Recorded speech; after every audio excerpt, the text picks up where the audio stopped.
In their case, what they're assuming, I believe, and again, it didn't come from us, it came from Wisconsin Association of School Boards memo, as I understand, is what's driving this. They're anticipating somewhere up to $900 million worth of reductions. We have pointed out time and time again this week that the amount, not just overall for governments, but by category, by schools, by municipalities, by counties, by technical schools, by special districts, in every one of those categories, the amount of savings that we give through this budget repair bill will be greater in savings than the amount we will reduce in each of those categories when it comes to state aids.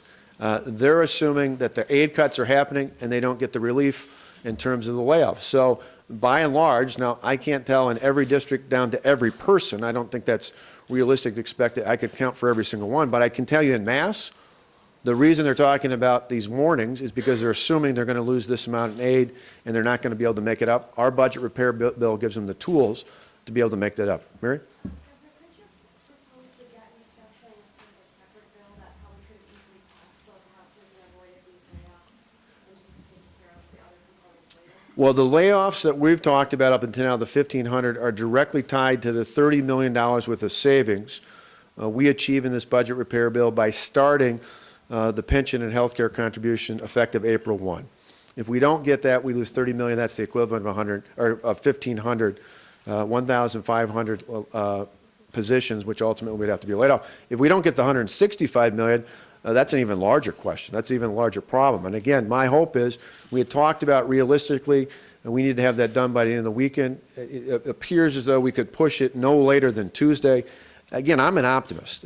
My belief is, and why I went around the state today in those Senate districts, is I ultimately believe that when push comes to shove, maybe not all, but I think a good number of those 14 state senators put their districts and their state ahead of their party or any of their political affiliation, and they ultimately know that the alternatives, if they don't come back and vote, the alternatives are too dire, and they don't want to see that happen.